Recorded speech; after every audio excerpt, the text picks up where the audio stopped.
No gélido inverno de 1941, quando o vento cortante da frente oriental sussurrava os segredos da guerra, uma força colossal emergiu das sombras.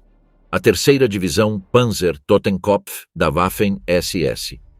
Envolvidos em um manto escuro, esses guerreiros carregavam a caveira como símbolo de sua lealdade indomável, forjada nas chamas da ideologia e no aço da batalha. Desde seus primeiros dias, a divisão Totenkopf se destacou como a elite das elites, destinada a deixar uma marca indelével na história, como a personificação da ferocidade e do dever. Sob a liderança implacável do Obergruppenführer Theodor Eicke, a divisão Totenkopf se ergueu neste ambiente sombrio, onde a determinação era a lei. Junte-se a nós enquanto exploramos a épica saga da divisão Totenkopf, onde a honra foi chamada e a vitória conquistada por meio de combate feroz e inflexível. O Totenkopf, emblema de força e escuridão. Se há um símbolo que ressoa na consciência global, é sem dúvida o Totenkopf, a caveira sombria e sorridente que representava a SS. Para encontrar a origem deste símbolo, devemos voltar ao ano de 1740, quando uma caveira foi usada para adornar o catafalco do rei Frederico Guilherme, o primeiro da Prússia. Esta caveira foi apresentada, como é comum em assuntos funerários, sem a mandíbula inferior, inclinada para a direita e com dois ossos cruzados, tudo bordado em prata sobre veludo preto. Em sua memória, no ano de 1741, foi fundado o 5º Regimento dos Hussardos, chamado de Hussardos Negros. Esta unidade foi formada por esquadrões do 1º Regimento de Hussardos da Prússia e do 2º Regimento de Hussardos Leib, duas unidades de elite da cavalaria prussiana. Desde então, o Totenkopf teve grande importância. Na Grande Guerra, o Totenkopf foi adotado por unidades de tropas de assalto, lança-chamas e até mesmo alguns aviadores que vieram de unidades de cavalaria e tinham uma preferência por caveiras. Exibir o Totenkopf era como anunciar que se fazia parte de uma unidade especial. O nascimento da divisão Totenkopf. Das cortinas sombrias de 1934, surgiram as bastiões da crueldade em terras alemãs, onde os guardas dos campos de concentração, como sentinelas de ferro do desespero, confiavam-se a regimentos invencíveis. Dachau, guardado com determinação implacável pelo 1º Regimento Oberbayern, Oranienburg-Sachsenhausen, sob o jugo do 2º Regimento Brandenburg, Buchenwald, testemunha da presença inexorável do 3º Regimento Thüringen, e Mauthausen, sob o domínio do 4º Regimento Ostmark. Sob o domínio inflexível do Obergruppenführer Theodor Eicke, esses regimentos teceram uma tapeçaria sombria de opressão e fundiram-se na sinfonia sombria das formações Totenkopf.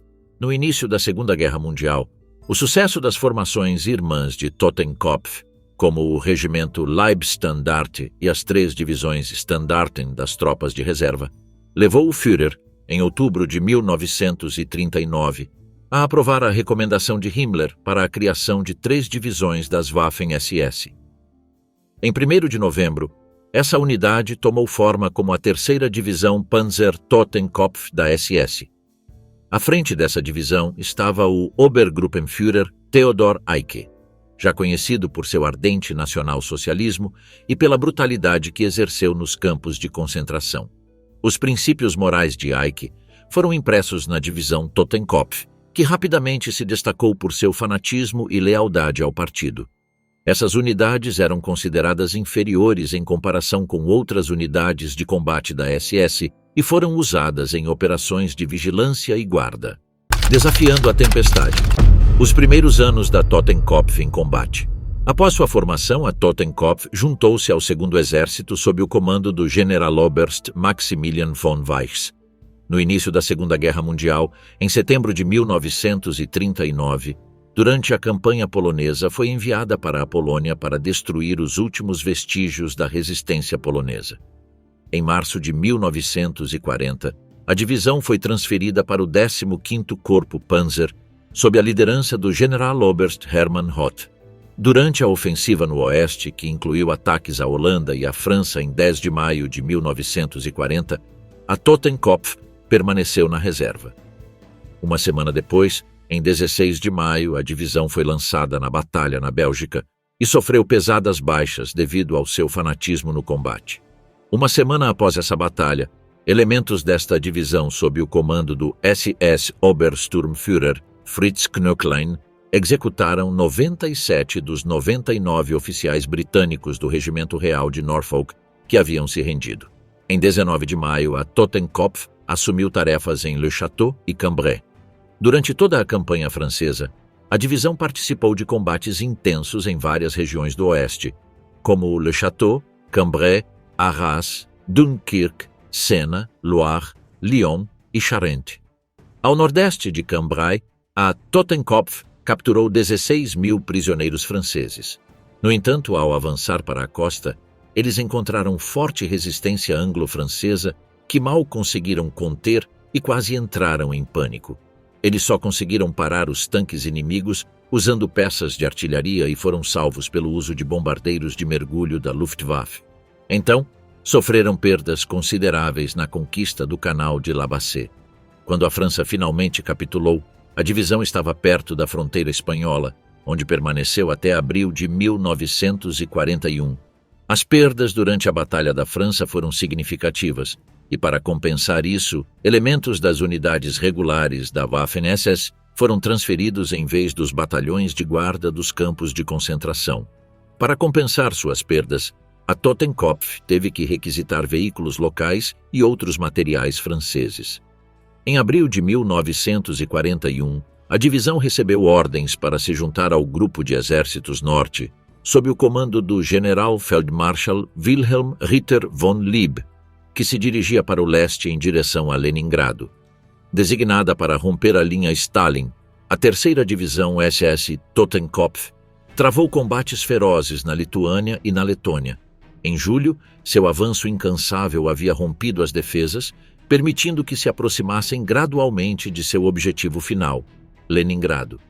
À medida que a ofensiva conduzia a divisão além de Imjansk, sua determinação foi posta à prova por uma série de combates intensos de 31 de julho a 25 de agosto.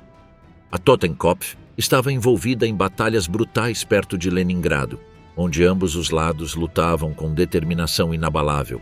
Dia após dia, os soldados da Totenkopf avançavam, superando a resistência inimiga, navegando por ambientes urbanos traiçoeiros e suportando condições difíceis. A Batalha de Leningrado se tornou uma dura prova de sua resistência, enquanto tentavam romper as defesas soviéticas e capturar objetivos importantes. No outono e inverno de 1941, os soviéticos lançaram várias operações contra as linhas alemãs no setor norte da frente. Uma dessas operações levou ao cerco da divisão em Demiansk, formando o Bolso de Demiansk.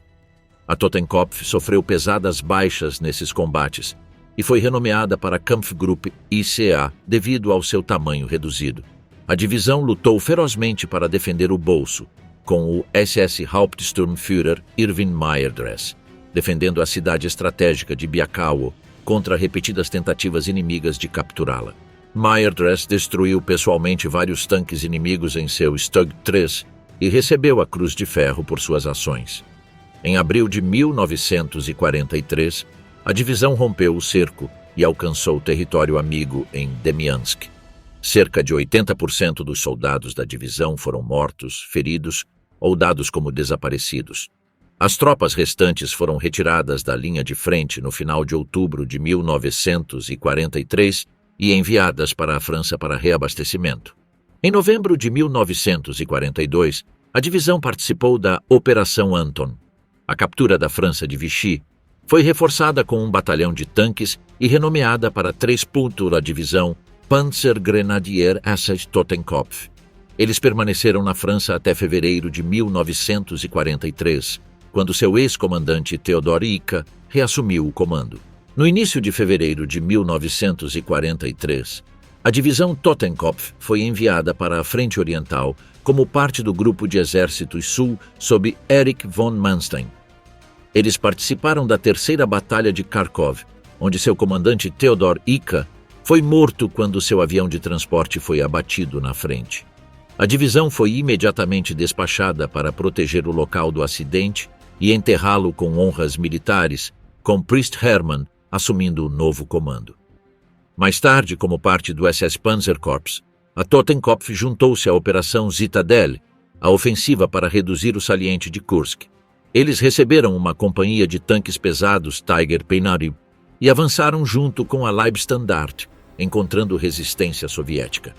Apesar dessa resistência, o ataque começou em 5 de julho de 1943, com a Totenkopf no flanco esquerdo do 2º SS Panzerkorps.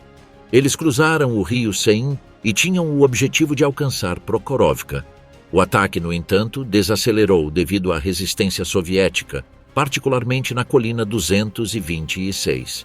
Apesar desse revés, a divisão continuou a avançar e elementos da divisão cruzaram o rio Seine em 11 de julho. Reforços chegaram para garantir a posição precária, e a divisão expandiu a cabeça de ponte. Eles estavam sob forte pressão soviética, mas conseguiram manter sua posição. Em 12 de julho, os soviéticos lançaram um grande contra-ataque, e as forças da Totenkopf, apoiadas por sua companhia de Tiger, travaram combates ferozes que detiveram o ataque, mas causaram perdas consideráveis. Embora o 2º SS Panzerkorps tenha repelido o contra-ataque soviético, estava exausto e incapaz de lançar novos ataques. O 24º Panzerreservekorps não recebeu a aprovação do Führer, e em 14 de julho Hitler cancelou a operação. A Batalha de Kursk terminou para os alemães. A divisão Totenkopf, junto com Das Reich, foi designada para o recém-organizado 6º Exército sob o general de infantaria Karl Adolf Hollert. Seu objetivo era eliminar a cabeça de ponte soviética sobre o rio Mius. Por várias semanas, Totenkopf lutou intensamente, marcada por notável brutalidade, especialmente durante as batalhas pela colina 213 e Stepanovka. No entanto, a divisão sofreu perdas significativas, que superaram as durante a Operação Zitadelle. Quando a cabeça de ponte soviética foi finalmente eliminada, a divisão perdeu 1.500 soldados e seu regimento de tanques foi reduzido a 20 tanques.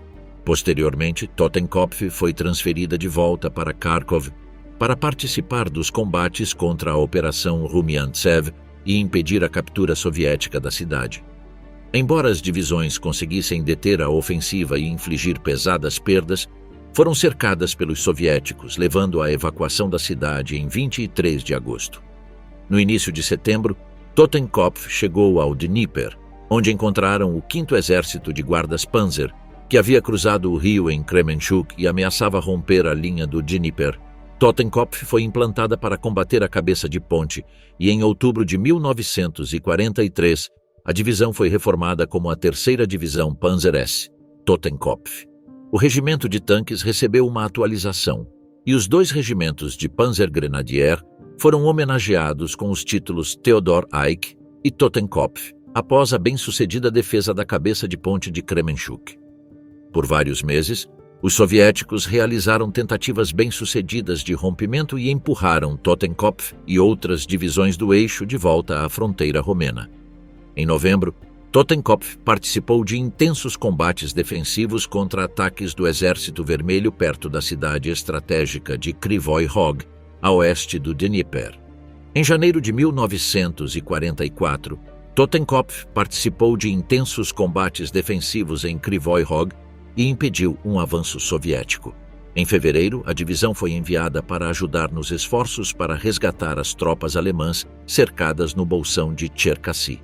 Eles atacaram em direção a Korsun e, após combates ferozes perto de Kirovograd, conseguiram se unir às tropas cercadas. Em março, Totenkopf recuou atrás do rio Bug e estabeleceu novas posições defensivas que mantiveram junto com a divisão Panzergrenadier Grossdeutschland. Em abril, recuaram até o Dniester, perto de Jassy, na fronteira romena. Totenkopf descansou perto de Targu Frumos, na Romênia, e recebeu reforços e novos equipamentos. Eles voltaram à luta quando os ataques soviéticos aumentaram em uma batalha em Jassy. Em julho, Totenkopf juntou-se ao 1º Corpo de Tanques do SS Obergruppenführer Otto Gille, perto de Grodno, na Polônia, para defender a aproximação a Varsóvia. Eles chegaram à frente de Varsóvia no final de julho de 1944. Durante a revolta de Varsóvia pelo Exército Nacional Polonês, Totenkopf protegeu as linhas de frente e repeliu ataques soviéticos de reconhecimento em meados de agosto perto de Modlin. Junto com a 5ª Divisão Panzer SS Wiking e a Divisão Panzer Hermann Göring, Totenkopf derrotou decisivamente o 3º Corpo de Tanques soviético. O uso eficaz do terreno e a ótica superior permitiram-lhe superar os tanques soviéticos. Essas divisões desempenharam um papel crucial na defesa da linha do Vístula e no estabelecimento do Grupo de Exércitos do Vístula. Em dezembro de 1944, o 4º Corpo Panzer ES foi encarregado de aliviar o 9º Corpo de Montanha SS, cercado em Budapeste. Eles lançaram a Operação Conrad, com Conrad 1 sendo o primeiro ataque no dia de Ano Novo de 1945. Apesar dos sucessos iniciais, a forte resistência soviética prejudicou seu progresso. Após o fracasso da Operação Conrad, Totenkopf e a 5ª Divisão Panzer SS Wiking lançaram a Operação Conrad II com o objetivo de alcançar o centro da cidade. Eles fizeram progressos significativos, mas foram retirados como parte de um estratagema. A Operação Conrad III tentou cercar as unidades soviéticas, mas não conseguiu atingir seu objetivo. O 9º Corpo de Montanha SS finalmente se rendeu em meados de fevereiro. A divisão recuou para o oeste e participou da retirada de Budapeste para a área do Lago Balaton. Eles forneceram cobertura de flanco durante a Operação Despertar da Primavera, mas enfrentaram combates difíceis quando a ofensiva parou. A ofensiva soviética de Viena cercou Totenkopf e Wiking. Para evitar um cerco completo, a 9ª Divisão Panzer SS Hohenstaufen lutou para manter as rotas de fuga abertas enquanto o Corpo de Guille recuava. Ataques soviéticos subsequentes empurraram o 4º Corpo Panzer ES de volta em direção a Viena, com contato perdido com divisões vizinhas e a defesa organizada abandonada. Os remanescentes de Totenkopf lutaram de volta para a Tchecoslováquia e se renderam às forças americanas no início de maio. Eles foram então entregues aos soviéticos e muitos soldados da Totenkopf morreram nos gulags soviéticos. Após a guerra, a 3ª Divisão Totenkopf SS foi dissolvida e muitos de seus membros foram capturados como prisioneiros de guerra pelas forças aliadas. A 3ª Divisão Totenkopf SS foi comandada por líderes temíveis, estrategistas corajosos que lideraram suas tropas com determinação nos campos de batalha mais difíceis. Desde seus primeiros dias até o último conflito, esses comandantes, figuras nas sombras da história, deixaram uma marca significativa na narrativa de Totenkopf. Theodor Eicke, o incansável Obergruppenführer e fundador do terror nos campos de concentração. Nos campos de Rampont, sob o manto do Império Alemão, Theodor Eicke nasceu em 17 de outubro de 1892, o mais novo de 11 filhos de um valente chefe de estação. Sua juventude foi marcada pela Cruz de Ferro de 2ª classe, um herói da Primeira Guerra Mundial. Após anos como tesoureiro de regimento e guerreiro condecorado, Eicke seguiu um caminho cheio de desafios. Das salas de aula de uma escola técnica ao seu papel como guardião da paz, seu destino se entrelaçou com a história. Ele teve a coragem de desafiar a República de Weimar até encontrar seu lugar nas fileiras da IG Farben, onde gerenciou com habilidade a segurança interna em Ludwigshafen. Na névoa de dezembro de 1928, Eicke deixou sua marca ao se juntar ao Partido Nacional Socialista e à SA. Seu destino, no entanto, tomou um novo rumo em agosto de 1930, quando deixou a SA para se juntar à SS. Em uma ascensão rápida, Heinrich Himmler o elevou a SIS Standartenführer em 15 de outubro de 1931, marcando seu caminho na política e chamando a atenção do Reichsführer da SS. Seu fervor político levou à sua demissão da IG Farben em 1932, quando foi acusado de preparar atentados contra opositores políticos. Condenado em julho de 1932 a 2 anos de prisão, a intervenção do ministro da Justiça Franz Gürtner lhe proporcionou proteção, permitindo-lhe escapar da punição. Alojado na Itália por ordem de Himmler, ele ascendeu a SS Oberführer em 21 de outubro de 1932, na Itália fascista de Mussolini. Com a ascensão do nacionalsocialismo ao poder, Eicke retornou à Alemanha em março de 1933. Nomeado por Himmler em 26 de junho daquele ano como comandante do campo de concentração de Dachau, ele assumiu o controle após queixas e ações judiciais contra o primeiro comandante. Em um campo que já abrigava cerca de 2.000 prisioneiros, Eicke exigiu e recebeu a criação das SS Wachverbände, uma unidade permanente subordinada apenas a ele. Theodor Eicke reorganizou rapidamente as bases do sistema de Casa Dachau, criando um modelo que seria imitado em toda a Alemanha. Ao introduzir disciplina rígida, obediência total e medidas disciplinares severas, ele trouxe o icônico uniforme listrado azul e branco, um símbolo que representaria os campos de concentração em toda a Europa. Os guardiões do sombrio império vestiam uniformes com o sinistro emblema da caveira em suas golas, refletindo a frieza implacável que emanava de seu líder, Theodor Eicke. Sua aversão à fraqueza moldou seus homens, e ele era conhecido por sua dureza inflexível. O antissemitismo e anticomunismo de Eicke, assim como sua exigência de obediência total, lhe valeram o favor de Heinrich Himmler, que o promoveu a Brigadeführer em 30 de janeiro de 1934. Na noite sombria de 30 de junho de 1934, a noite das facas longas, Eicke e seus camaradas da SS executaram e prenderam líderes da SA. Disse que Eicke colocou uma pistola na mesa de Ernst Röhm em uma cela fria e o executou junto com seu ajudante, quando este se recusou a cometer suicídio em 1º de julho de 1934. Sua lealdade inabalável não passou despercebida e em 4 de julho de 1934 Himmler o nomeou oficialmente inspetor dos campos de concentração e o promoveu a Gruppenführer em 11 de julho de 1934. Em seu novo papel, Eicke realizou uma reorganização maciça dos campos em 1935, consolidando-os sob a designação oficial de SSS Totenkopfverbände em 29 de março de 1936, com Eicke como comandante. Campos menores foram substituídos por instalações imponentes como Sachsenhausen, Buchenwald, Mauthausen, Flossenbürg e Ravensbrück, até 1939. O destino de Theodor Eicke, indissociavelmente ligado aos horrores da Segunda Guerra Mundial, encontrou seu epílogo em circunstâncias chocantes. Quando a guerra se aproximava inexoravelmente do colapso inevitável do Terceiro Reich, Eicke continuou a liderar a terceira divisão Panzer S. Totenkopf com fervor. No entanto, a maré da guerra começou a se voltar contra ele. Em julho de 1943, durante a Batalha de Kursk, Eicke comandou sua divisão e enfrentou forte resistência soviética. A batalha, a maior batalha de tanques da história, representou um ponto de virada crucial na frente oriental.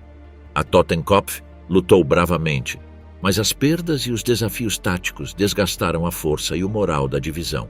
Em 16 de julho de 1943, no coração da batalha, Eicke foi mortalmente ferido quando seu avião de transporte foi abatido na linha de frente. A crueldade do conflito não mostrou misericórdia para o inspetor dos campos de concentração, que se tornara comandante militar. Sua vida chegou ao fim na mesma área de operações, onde havia trazido seu fanatismo e brutalidade aos campos e campos de batalha.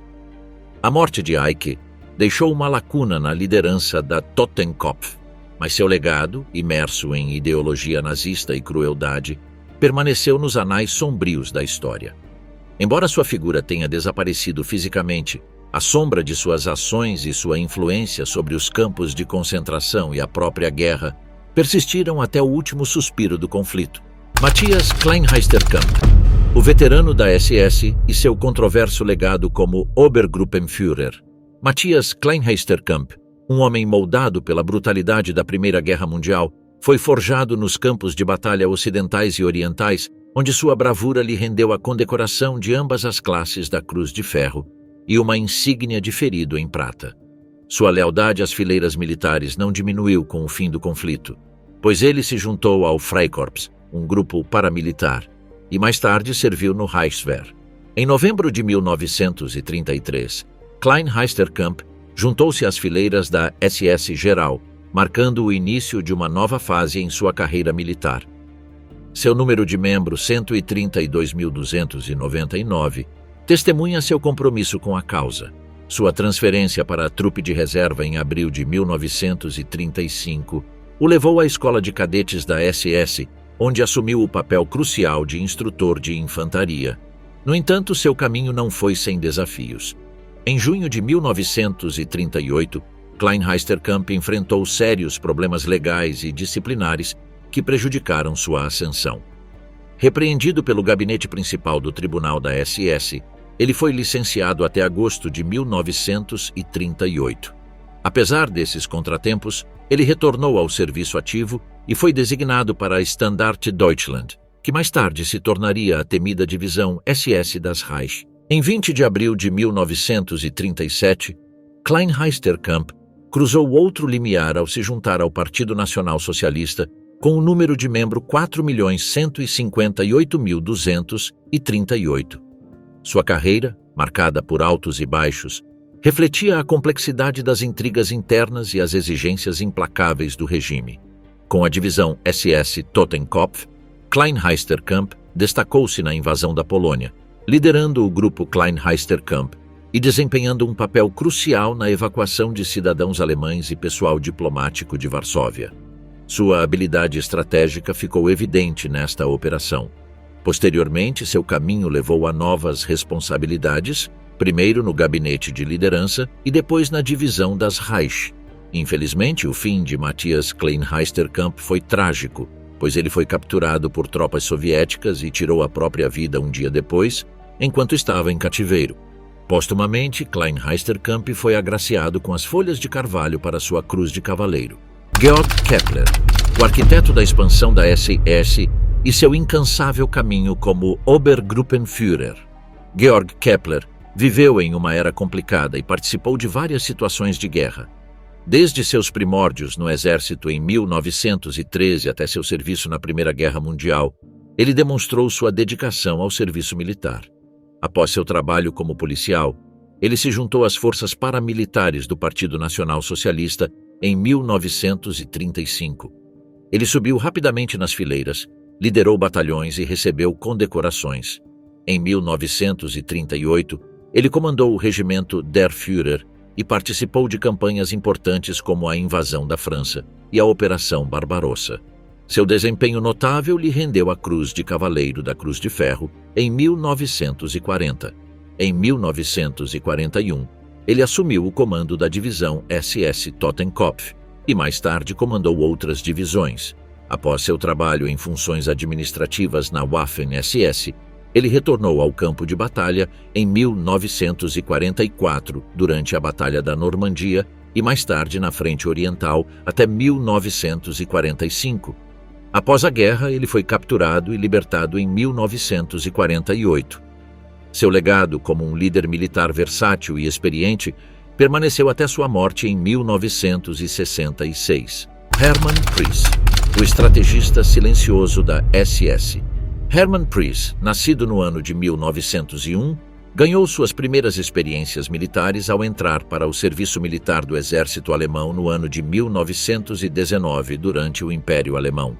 Após a dissolução de seu regimento devido às restrições de Versalhes, ele participou de grupos paramilitares como o Freikorps e contribuiu para a Guerra de Independência da Estônia. Após várias atividades, Hermann Priess retornou ao exército no ano de 1920 e foi dispensado no ano de 1931. Sua carreira militar continuou, e em outubro de 1944, ele assumiu o comando do 1º Corpo Panzer da SS. Durante a batalha nas Ardenas, na fracassada ofensiva das Ardenas, ele liderou essa formação como parte do 6º Exército Panzer. O objetivo da ofensiva era dividir as linhas aliadas e criar condições para forçar negociações de paz com os aliados ocidentais. Em maio de 1945, Priess se rendeu às forças americanas. Ele começou a trabalhar para o Departamento Histórico do Exército dos Estados Unidos em Camp King. Entre maio e julho de 1946, ele foi um dos 73 réus no processo pelo massacre de Malmedy, que ocorreu no campo de internação de Dachau. Em 16 de julho, Pries foi condenado a 20 anos de prisão. Em outubro de 1954, ele foi libertado da prisão de Landsberg antes do término completo de sua sentença. Pries morreu no ano de 1985. Heinz Lammerding, o irredutível Gruppenführer da SS. Heinz Lammerding, com um estudo em engenharia civil entre 1923 e 1928, começou sua carreira como diretor técnico e chefe do Departamento de Planejamento Urbano em Dortmund até 1933 e obteve seu diploma em engenharia civil no ano de 1932. Seu compromisso com o nacionalsocialismo começou no ano de 1931, quando ele se tornou membro da SA e mais tarde serviu no regimento SA em Paderborn.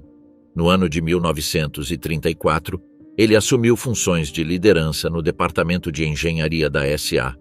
Mas a limpeza dos líderes da SA no ano de 1934 reduziu significativamente sua influência. Lammerding ingressou na SS no ano de 1935 e depois na trupe de reserva, sendo pago como Obersturmführer no batalhão de pioneiros. No ano de 1937, ele foi promovido a Hauptsturmführer e continuou sua formação na Escola de Cadetes da SS em Braunschweig. No ano de 1939, ele foi nomeado SS Sturmbannführer e encarregado do treinamento e liderança do batalhão de pioneiros da divisão Panzer Totenkopf. Na primavera de 1944, Heinrich Lammerding foi agraciado com a Cruz de Cavaleiro por sua destacada participação na campanha russa, por meio de uma distinção especial do Reichsführer SS Heinrich Himmler. Lammerding foi promovido a Brigadeführer e General-Major da Waffen-SS. Além disso, ele foi encarregado da reorganização da divisão das Reich no sul da França. No início do verão de 1944, Lammerding liderou a divisão das Reich durante a intensa batalha na Normandia. Em julho, no entanto, ele foi ferido durante os combates em Saint-Denis no setor Saint-Denis-Perrier, em um lugar chamado La Bournoyère, e foi evacuado. Apesar dos ferimentos, Lammerding retomou o comando no outono de 1944 e desempenhou um papel ativo na ofensiva das Ardenas. No início de 1945, Heinrich Himmler o nomeou chefe de gabinete do grupo de exércitos que ele liderava no Vístula. Em abril de 1945, por menos de um mês, Lammerding comandou a última divisão da Waffen-SS, a divisão de granadeiros Nibelungen, que era parcialmente composta por cadetes e instrutores da Escola de Cadetes de Bad Tolz. No ano de 1953, Lammerding foi acusado de crimes de guerra pelo Tribunal de Bordeaux por sua participação nos massacres de Tulle e Oradour-sur-Glane, em 9 e 10 de junho de 1944. Embora tenha sido condenado à morte à revelia, a Alemanha Ocidental decidiu não extraditá-lo. Posteriormente, a pedido dos franceses, os britânicos foram encarregados de prendê-lo. Lammerding deixou Düsseldorf, onde vivia abertamente, e se refugiou em Schleswig-Holstein quando a ocupação militar da Alemanha terminou. Após sua aposentadoria, Lammerding fundou e dirigiu uma empresa de construção civil em Düsseldorf até sua aposentadoria. Ele morreu no ano de 1971 de câncer generalizado. Várias centenas de ex-nazistas, incluindo Otto Weidinger, compareceram ao seu funeral. Max Simon, o irredutível Gruppenführer da Waffen-SS. Max Simon nasceu em Breslau e ingressou no exército no ano de 1917, onde serviu na 11ª Divisão na Macedônia e na Frente Ocidental durante a Primeira Guerra Mundial. Ele foi condecorado com a Cruz de Ferro de 2ª classe. Após a guerra, ele se juntou ao Freikorps na Silésia e lutou contra tropas polonesas. Sua unidade foi posteriormente integrada ao Reichswehr como o 16º Regimento de Cavalaria, e Simon foi promovido a Unterfeldwebel. Em maio de 1933, ele ingressou na SS e no Partido Nacional Socialista e foi designado para a 47ª Standarte SS em Gera. Em novembro de 1934, ele foi promovido a Untersturmführer. No ano de 1935, ele foi encarregado de formar uma nova unidade, a primeira Totenkopfstandarte Oberbayern e foi promovido a Standartenführer. No ano de 1934, ele foi nomeado comandante do campo de concentração de Sachsenburg. Ele participou de eventos como a anexação da Áustria, a ocupação da Boêmia e Morávia e a ocupação dos Sudetos no ano de 1938. Brettheim, uma localidade no distrito de Schwäbisch Hall, em Baden-Württemberg, viveu um episódio trágico sob o comando de Max Simon. Em 10 de abril de 1945, Simon ordenou a execução de Friedrich Hanselmann, Leonhard Gackstatter e Leonhard Wolfmayer por desmoralização das Forças Armadas. Hanselmann, um fazendeiro, havia tirado armas de crianças da juventude hitlerista e jogado em um lago local. As crianças relataram isso ao oficial Sturmbannführer Gottschalk, que prendeu Hanselmann e o condenou à morte. O prefeito Gackstatter e o professor Wolfmayer se recusaram a confirmar a sentença e também foram presos e condenados à morte. Os 3 homens foram enforcados e deixados no portão do cemitério por 4 dias por ordem de Simon. Em 17 de abril de 1945, tanques americanos se aproximaram da vila. Apesar da presença de tropas americanas, a SS, sob a liderança de Simon, declarou Brettheim como o pilar da defesa alemã e impediu a exibição de bandeiras brancas.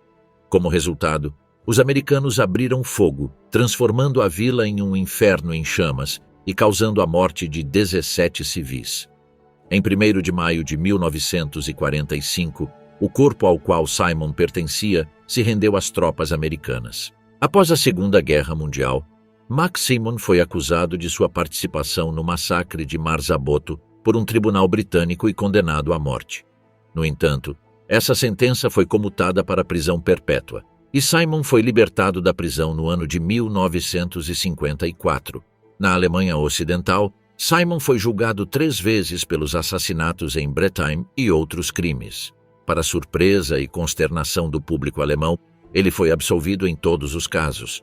Sua morte, no ano de 1961, gerou controvérsias quando a organização de ex-membros da Waffen-SS, RAIAG, tentou publicar um obituário elogioso sobre ele no jornal alemão Frankfurter Allgemeine. No entanto, o jornal recusou a publicação do obituário, causando a indignação da HIAG. Helmut Becker, o notório Brigadeführer da Waffen-SS. Nascido no ano de 1902, Helmut Becker começou sua carreira militar ao ingressar no exército no ano de 1920, onde alcançou o posto de Oberfeldwebel, antes de se aposentar no ano de 1932. No ano de 1933, ele ingressou na SS e encontrou personalidades como Wilhelm Dietrich e Hermann Priess. Sua carreira continuou na SS Totenkopfstandarte Oberbayern, que estava estacionada no campo de treinamento de Dachau, e mais tarde foi integrada à SS Totenkopf Division. Em 9 de novembro de 1940, ele foi promovido a Obersturmbannführer e nomeado comandante do regimento Totenkopf. De 1942 a 1944, ele ocupou o posto de Standartenführer e participou ativamente da divisão Totenkopf.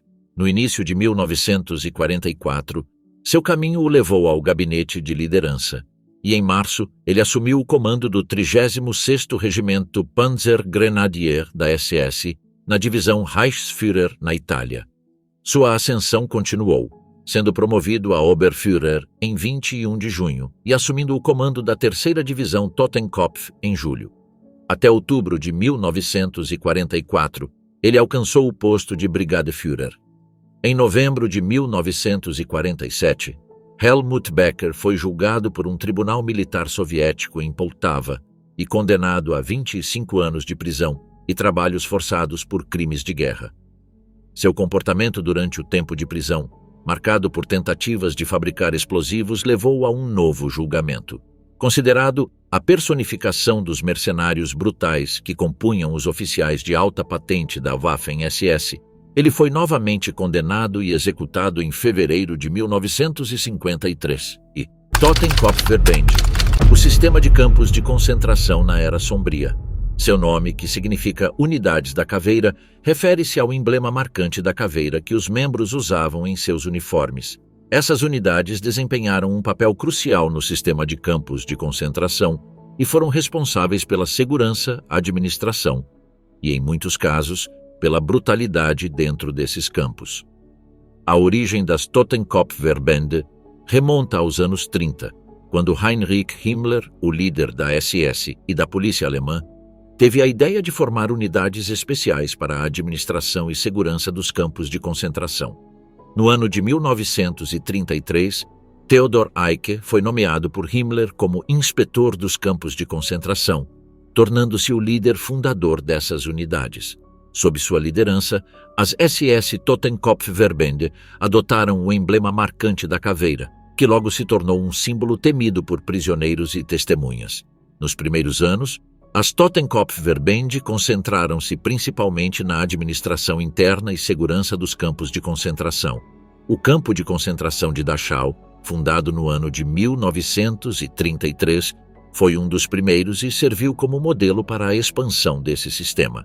O campo de concentração de Auschwitz, administrado pelas SS Totenkopfverbände, tornou-se um símbolo de brutalidade e genocídio.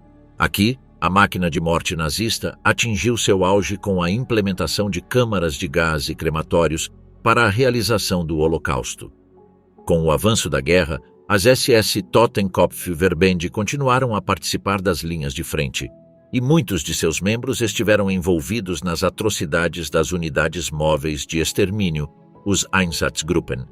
A brutalidade dessas unidades foi evidente no massacre de comunidades inteiras, especialmente na frente oriental. Totenkopfverbände. As SS Totenkopfverbände em Dachau. Depois que o Führer assumiu o cargo de chanceler do Reich alemão em 30 de janeiro de 1933, os nacionalsocialistas rapidamente estabeleceram uma ditadura no Reich alemão por meio de medidas de terror. A perseguição e eliminação da oposição política desempenharam um papel central nesse processo, levando à abertura de campos de concentração para o encarceramento em massa de opositores políticos em todo o Reich, como o campo de concentração de Dachau. Em 22 de março de 1933, os primeiros transportes de prisioneiros chegaram ao campo, que foi estabelecido no local de uma antiga fábrica de pólvora e munições. No ano de 1933, o comandante do campo, Theodor Eicke, introduziu regulamentos que incluíam regras de punição brutal para os prisioneiros e regulamentos para a SS do campo. Esses regulamentos institucionalizaram o domínio da SS sobre os prisioneiros, caracterizado por arbitrariedade e terror. No ano de 1934, a execução de vários funcionários da SA pela SS ocorreu, incluindo 20 no campo de concentração de Dachau. O papel da SS nesse massacre contribuiu para sua ascensão na hierarquia.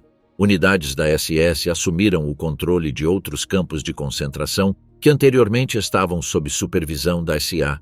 Theodor Eicke, agora nomeado inspetor dos campos de concentração, expandiu o modelo Dachau, que ele concebeu para todos os outros campos de concentração.